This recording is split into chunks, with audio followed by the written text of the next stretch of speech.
Bonjour et bienvenue à Regard sur l'Afrique, notre émission où on va faire une série d'émissions. En fait, on va essayer de démystifier l'Afrique du début jusqu'à aujourd'hui. Et avec moi, pour nous parler de ça, un professeur d'histoire togolais maintenant installé à Dolbeau-Mistassini depuis une douzaine d'années, Monsieur Raphaël Gbadoé. Bonjour Raphaël. Bonjour Pierre. Ça va bien? Très, très bien. Oui. Raphaël, c'est important aussi de nous dire que oui, tu es professeur d'histoire, mais que tu sais pas tout ça par cœur. Tu as pris des sources, là. On a ici tes sources. Bien, c'est très important que le public voit à peu près quels documents nous avons utilisés. Il y a plusieurs documents, mais il y a un document qui a fait le consensus, c'est l'Histoire générale de l'Afrique publiée par l'UNESCO en 9 volumes.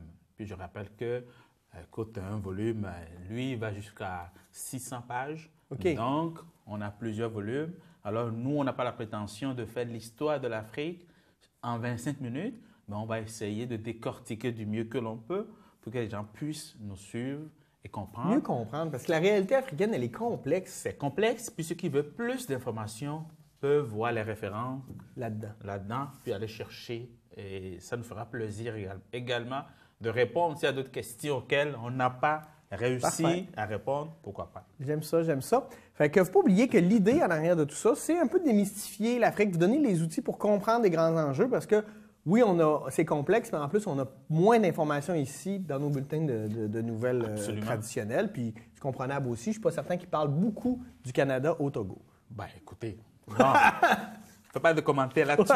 D'accord. Aujourd'hui, on va parler d'un sujet primordial, la conquête coloniale de l'Afrique, ou comment les Européens sont arrivés et puis ont pris le territoire et l'Afrique s'est transformée en immense colonie. De quoi ça a l'air l'Afrique à la veille de la conquête coloniale? Bien, très bien, Pierre. Alors, pour ceux qui nous ont suivis dans les 2 dernières émissions, on a beaucoup parlé de la traite négrière.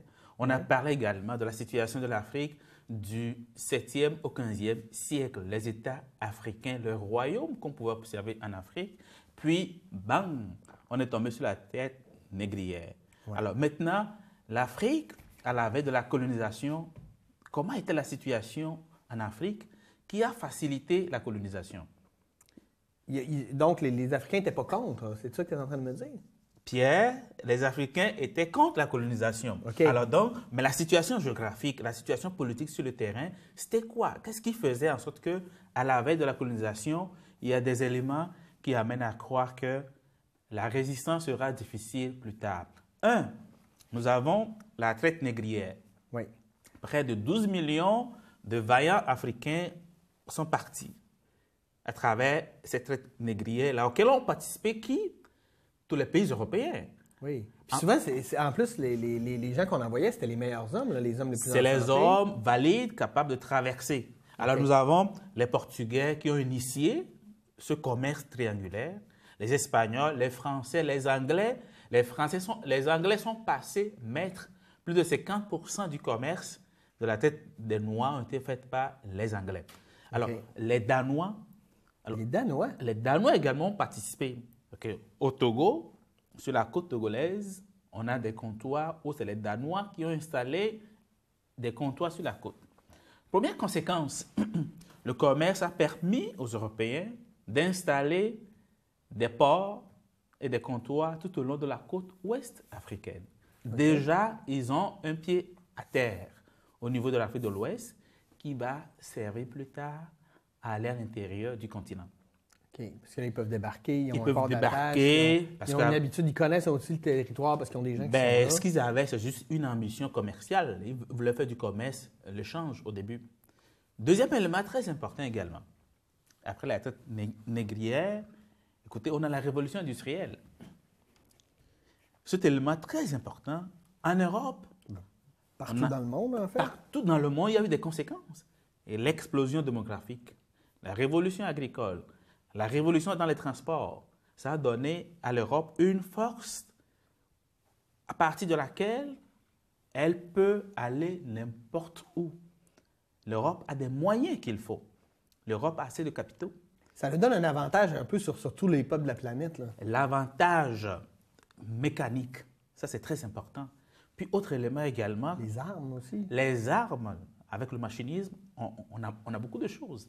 Puis, avec la révolution industrielle, est apparu un nouveau système économique. le capitalisme. Parce qu'avant, c'était le mercantilisme qu'on avait. Les Français sont venus au Canada juste pour exploiter les ressources, ramasser le maximum de matières précieuses, des pierres précieuses, puis l'envoyer. Les fourrures, dont le mercantilisme n'est plus d'actualité. C'est le capitalisme où, là, on veut prendre des morceaux, on veut commercer. Donc, il y a les commerçants, les hommes d'affaires, mais tu me diras, le capitalisme a beaucoup de tentacules. Hein? Oui, encore aujourd'hui. Alors, c'est les entreprises, c'est les industriels qui maintenant ont des visées par rapport à leur système. Alors, ces deux éléments, à savoir la tête négrière, la révolution industrielle, c'est des éléments qui vont donner une force à l'Europe. Puis, un dernier élément qui est également très important, une nouvelle puissance européenne est apparue, l'Allemagne. Oui, puisque la Prusse, c'est toutes les petits... Écoute, la Prusse s'est rassemblée, devient l'Allemagne. Écoute, avant, tout ce qu'on avait, c'est la France, l'Angleterre, l'Autriche, Hongrie. Mais maintenant, les États germaniques, ou bien en Allemagne, c'est des petits royaumes éparpillés, mais qui ont réussi à battre les Français en 1870. 1870, la France a été battue. Napoléon III. Napoléon III, puis la France a perdu l'Alsace et la Lorraine. Alors, cette nouvelle puissance qui est l'Allemagne, écoute, pour son prestige, tu as une puissance en Europe, pour être vraiment assumer ta puissance, entre guillemets, ça te prend également des colonies, des empires coloniaux. Donc, les Allemands se voient comme, écoute, on est rendu une puissance en Europe. On n'a pas de colonies. Mais en arrière, ils apprennent que tout le monde a des ambitions en Afrique. OK. Alors, ça dessine, ça met un peu la carte par rapport à qu'est-ce qui se passe en Europe, qu'est-ce qui se passe en Afrique, et le pourquoi les Européens vont décider de partager le gâteau africain. Alors, avant de décider de partager du gâteau africain, j'espère que les gens vont nous suivre. Oui. Il y avait déjà des comptoirs, comme on disait. Il y avait déjà des comptoirs. Puis, à partir de ces comptoirs, certaines puissances occidentales, la France, l'Angleterre, ont envoyé des missionnaires. Oui, pour évangéliser les... D'abord, c'est juste pour aller connaître qu'est-ce qui se passe sur ce continent. Mais en Afrique du Sud, on a découvert l'or. 1870, il y a également de l'or en Afrique du Sud. Donc, pour beaucoup de gens, ce continent qu'on connaît seulement au niveau des côtes, à l'intérieur, il va avoir des richesses pour alimenter les industries européennes. Parce qu'on parle d'or, le diamant aussi beaucoup, les pierres précieuses. L'or, le diamant, puis on oublie également que les Britanniques ont perdu les États-Unis.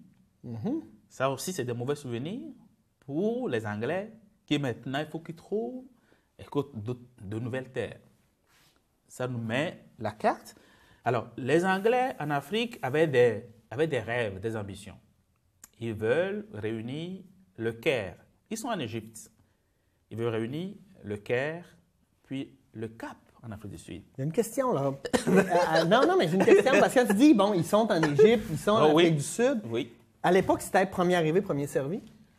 Pour quand on arrivait au comptoir, là, je sais pas, moi j'arrivais avec mon bateau, il y a un comptoir français, je peux pas aller là, je vais aller plus loin, ou comment ça fonctionnait? Avant, tout le monde s'installait. OK. En autant que tu es capable de faire des échanges avec les royaumes, tu t'installes, mais il y avait des conflits également. Écoute, les bateaux qui arrivaient, les puissances qui arrivaient, alors les Anglais venaient renvoyer les Espagnols, puis les Français venaient battre les Anglais. Alors, le cas de la Gorée, au Sénégal, l'île de Gorée, où il y a eu beaucoup de transactions d'esclaves. Il y avait les Portugais, ensuite les Espagnols, puis ensuite les Français. Quand je prends toujours la côte ouest africaine, le Ghana, c'est les Portugais qui avaient installé le premier comptoir. Ils se sont fait battre par les Anglais qui ont repris le comptoir, ce qui veut dire que sur la côte, il y avait des conflits entre puissances pour le contrôle de petits comptoirs. Mais c'est la petite guerre entre commerçants ou bien quelqu'un qui est appuyé par son pays, où il y a peut-être 500 hommes capables de battre l'autre qui est installé, mais ça continuait. Mais est-il que les Européens sont déjà installés le long de la côte ouest africaine? Okay. Beaucoup la côte ouest africaine, mais la côte est africaine également. On le voit là, on le voit là-dessus. Ça vaut-tu la peine de regarder sur la carte? Ben, la carte, on voit très bien que tout au long de la côte africaine, on a Saint-Louis avec le Sénégal, Guinée-Bissau. Ça, c'est les Anglais qui sont là-bas. Les Portugais également sont Guinée-Bissau. Mais on avait le retour des anciens esclaves. Quand on parle d'anciens esclaves, c'est des gens qui étaient esclaves puis qui... Aux États-Unis, ouais. Les esclaves libérés, certains, après la guerre de sécession, ont décidé de retourner en Afrique. Okay. De Libéria, c'est des Américains noirs qui sont revenus en Afrique. C'est pour ça que ça s'appelle le Libéria, d'ailleurs. C'est pour ça le Libéria. Okay. Alors, Freetown également, c'est les Anglais qui sont Freetown. Alors, l'Afrique de l'Ouest, ici, on voit la côte des esclaves. Côte des esclaves, c'est le Ghana. À côté de la côte des esclaves, donc quand je parle le Ghana, le Togo, tout ça, c'est mélangé au niveau de la côte des esclaves. Même au Togo, aujourd'hui, on a encore l'ancien puits des esclaves. C'est un puits où ceux qui partaient, qui ont été enchaînés avant de partir, on les lavait, puis on disait, écoutez, c'est une façon de faire le deuil avec l'Afrique, puis de rentrer sur un autre continent, un autre monde. OK. Bon. Ah, ouais. Alors, on voit Sao Tomé, Cabinda, Luanda, tout ça, c'est en Angola. Alors, tu vois que toute la côte ouest est parsemée par de petits comptoirs que nous avons. Donc, puis à l'est, c'est plus les musulmans, si je comprends bien. À l'est, on a également des transactions.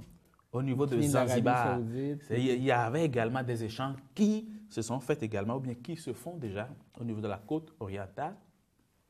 Mais l'élément important également à retenir... Parce que ça va devenir britannique, ça, la côte est aussi, le plus tard, le Kenya, tout ça, ça va devenir dans l'Empire britannique. C'est les Britanniques qui vont se rendre là-bas. Mais il y avait l'ouverture du canal de Suez, au Caire, qui faisait que la route qui passait par l'océan Atlantique, les bateaux vont passer par la mer Rouge, la mer Méditerranée.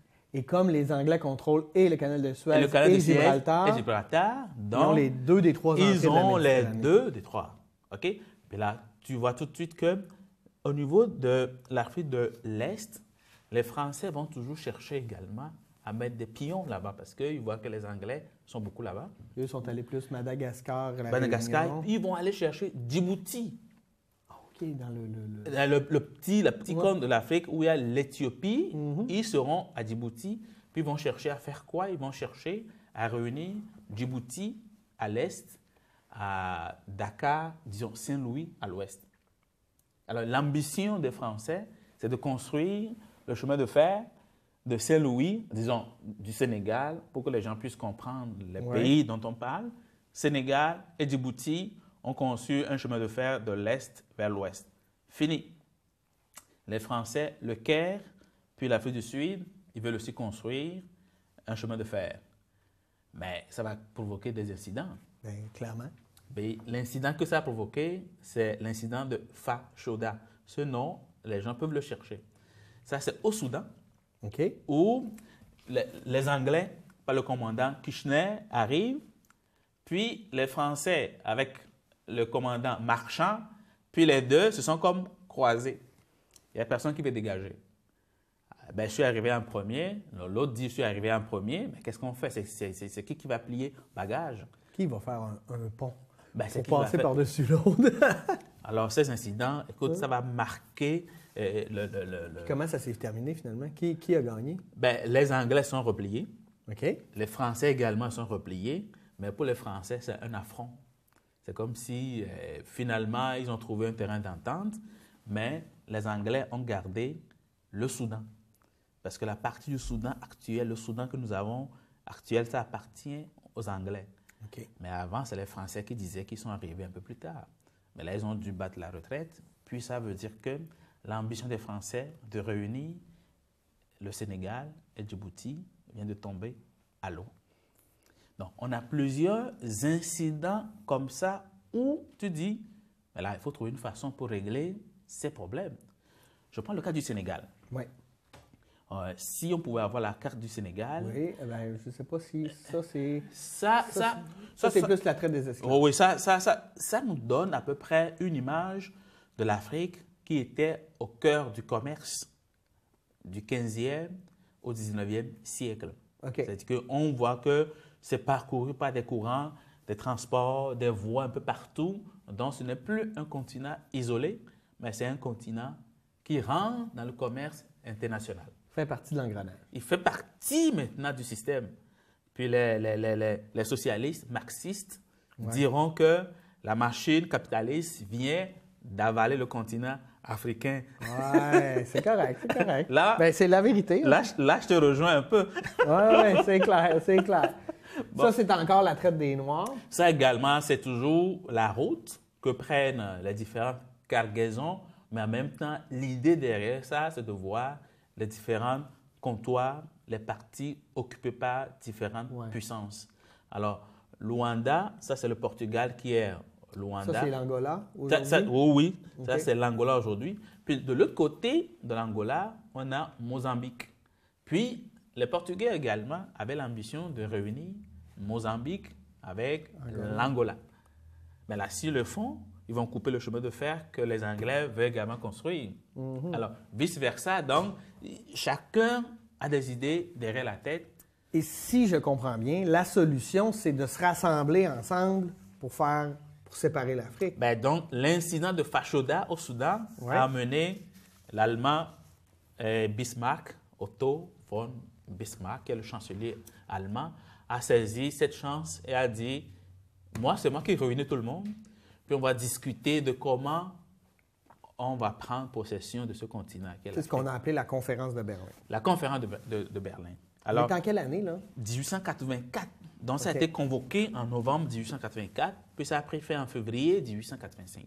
OK, tant qu'à se rendre, hein, on va passer un peu de temps. Écoute, ça a été de longues discussions. Ouais. Alors, quand on veut parler du partage, le partage de l'Afrique, quand on parle de comment l'Afrique a été spoliée, comment cette aventure-là a commencé, beaucoup d'historiens vont commencer par la conférence de Berlin.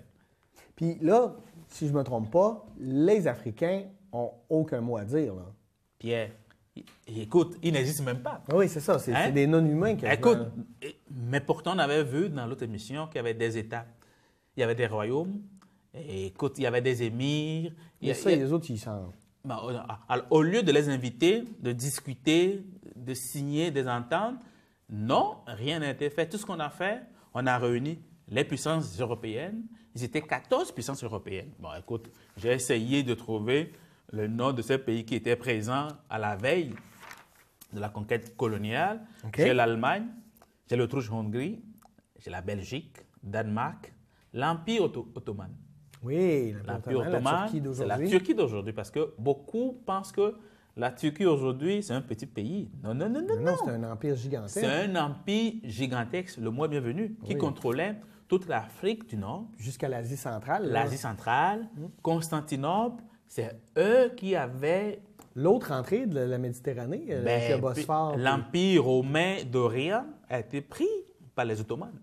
C'est ce que l'Europe n'a jamais pardonné, entre guillemets, aux Turcs d'avoir pris l'Empire romain d'Orient.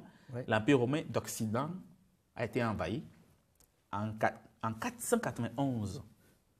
Mais l'Empire romain d'Orient a perduré jusqu'à 1300 avant d'être envahi. Puis ça, c'est quelque chose que les Européens n'ont pas toujours accepté. Alors, je parle de l'Ottoman, l'Espagne, les États-Unis, la France, la Grande-Bretagne, évidemment, l'Italie, Pays-Bas, Portugal, la Russie puis la Suède. Donc, c'est surprenant parce que quand on pense aux colonies africaines, on pense toujours aux mêmes. Là, France, Angleterre, Portugal. Ben là, écoute, là, tu oublies qu'il y a la révolution industrielle. Donc, tout le monde veut développer. Tout le monde veut des matières premières. Il y a des économistes maintenant, il y a des réflexions qui se font en disant comment faire pour s'approvisionner. Puis les produits, on va les vendre où? Puis on a un nouveau continent. Tout de suite, il faut s'accaparer de ce continent. Comment qu'est-ce qui se décide à la conférence de Berlin au bout du compte? On dit, toi tu prends ci, tu prends ça, toi tu n'auras rien, moi... Parce qu'il y en a clairement qui sont sortis gagnants. Hein? Beaucoup sont sortis... Ben écoute, il y a clairement... Certains sont sortis gagnants. Puis le plus surprenant, C'est la Belgique qui est sortie gagnant. Avec le Congo belge. Avec le Congo belge. Là, je fais une petite parenthèse. Ce n'est même pas le Congo, ce n'est pas la Belgique, mais c'est le roi, Léopold II belge. Ouais. Lui, personnellement, a réussi à gagner le Congo actuel. 2 millions de kilomètres carrés, 2,5 millions de kilomètres carrés. Le bassin du Congo, C'est le présent Zaïre, ça? l'ancien Zaïre qui est devenu le Congo. OK, excuse-moi. Le là, Congo, je- oh oui, Ouais. oh oui, c'est l'ancien Zaïre qui Ok. est devenu le Congo, de Kabila, de Lumumba. Puis ce petit pays qui est la Belgique vient de gagner un pays qui fait 100 fois La grosseur de la Belgique. la grosseur de la Belgique, mais écoute, il y a des matières premières inimaginables au niveau du Zaïre. Écoute, j'ai fouillé, puis je me suis dit, il faut absolument que j'explique aux gens qu'est-ce qu'on peut avoir comme matière première au Zaïre. Écoute, tu as tout, tu as le cobalt, tu as le diamant, tu as tout ce qu'il faut, mais c'est une seule personne qui arrive à gagner ce territoire comme propriété privée. Puis il a réussi à faire voter par le Parlement un budget d'à peu près un prêt de 25 millions pour pouvoir coloniser. Puis à l'époque, 25 millions, c'est 25 beaucoup d'argent. millions, c'est beaucoup. C'est comme si tu réussis à avoir un terrain de chasse au beau milieu de l'Afrique qui est grand, de près de 2,5 millions de kilomètres carrés, Hey. qui devient ton terrain de chasse personnel. Fait que tu peux y faire ce que tu veux. Même les gens qui sont sur son territoire sont ta propriété. Donc, lui, plus tard, à sa mort, il a légué cette propriété à l'État belge. Donc, avant, lui, à cette conférence, il a réussi à faire reconnaître que ce territoire lui appartient personnellement. Puis c'est après que c'est devenu à la Belgique. Ben, c'est après que c'est devenu à la Belgique. C'est fou, c'est de la mégalomanie. Écoute, puissance 10. écoute, là, quand tu vois la carte, Ça, c'est comment on a séparé. À la fin de la conférence de Berlin, on avait accepté ça, c'est ça? à la fin de la conférence de Berlin, on n'est pas encore rendu là. OK. Tout ce qu'ils nous ont dit à la conférence de Berlin, c'est que, là, je vais lire un petit texte. Toute puissance européenne installée sur la côte peut étendre sa domination vers l'intérieur jusqu'à rencontrer une sphère d'influence voisine. OK? C'est-à-dire que, C'est référence voisine européenne. ben, européenne. Ouais. C'est-à-dire que quand tu prends possession de la côte, tu as le droit d'avancer jusqu'à rencontrer un autre concurrent. Ah, OK. Puis là, tout ce que tu as, ou jusqu'où tu as été, ça t'appartient. Ça t'appartient. Ils ont rajouté une autre clause. Il ne suffit pas, il dit, mais le traité exclut le principe de l'Interland qui permet l'annexion automatique de l'arrière-pays par un État maîtrisant son littoral. Tout ce qu'on veut dire, c'est que quand tu t'installes à la côte, là, ne pense pas que l'arrière-pays t'appartient. Il faut que tu l'occupes de façon effective. L'occupation du territoire. Donc, qu'est-ce que ça veut dire? C'est comme une course au premier arrivé. Alors, tous ces concurrents, qu'est-ce qu'ils ont fait? Ils envoient des émissaires, ils rencontrent les rois, ils leur font signer des papiers. Est-ce que les gens ont lu réellement ce qui est écrit dans les documents? Alors, tout ce qu'ils faisaient au Togo, les Allemands, ils ont envoyé Gustave Nachtigal, qui est arrivé au Togo, pardon. Est-ce que le roi qui était à la côte représentait tout le Togo? Ils ont fait signer, ils avancent, ils signent. Toi, tu me signes ça. Puis, ils le faxaient, ils envoient des télégraphes à leur pays pour leur dire « Je suis rendu à tel kilomètre, je suis rendu à tel kilomètre ». Donc là-bas, les gens notaient que sur tel territoire, on est rendu à 200 km plus loin, à 500 km, à 1000 km. Puis ils avançaient. Tant qu'il n'y a pas une montagne qui les empêche d'avancer, ils vont très loin.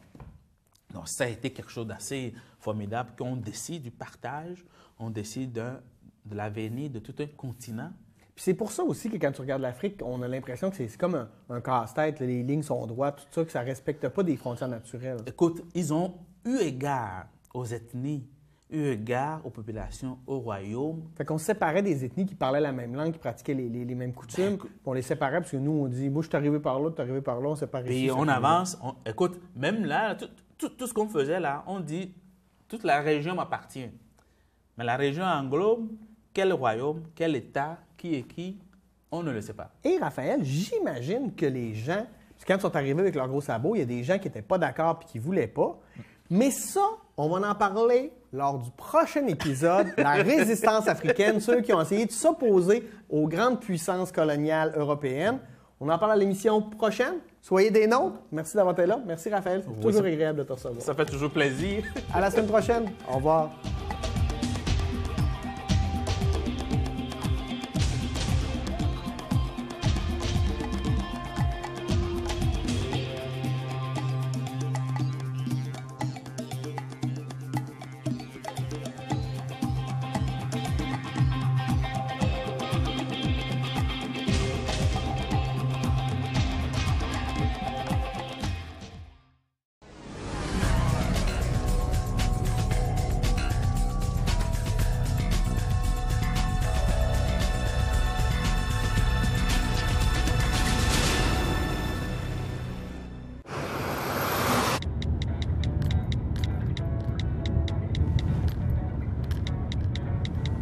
Je sais que je devrais pas faire ça, mais je peux pas m'empêcher de texter. Je sais que mes parents vont être tristes, mais je peux pas m'empêcher de mourir. Non. S'il vous plaît, empêchez-vous de texter. Chaque jour il traîne autour avec son nuage gris. On dit qu'il veut toujours se faire des amis. Il a toutes sortes de trucs, souvent même il sent bon. Ou bien il se déguise en fruits ou en bonbons. Suffit d'une seule fois, d'une seule permission pour qu'il répande en toi des traces de poison. Si tu le croises un jour, même si c'est juste une fois, rappelle-toi que Boucan, il magane les organes. Même une seule cigarette, ça magane les organes.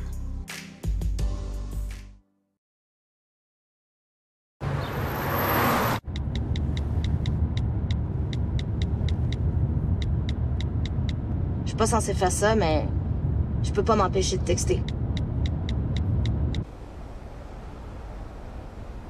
Je suis pas censée quitter mes enfants, mais je peux pas m'empêcher de mourir.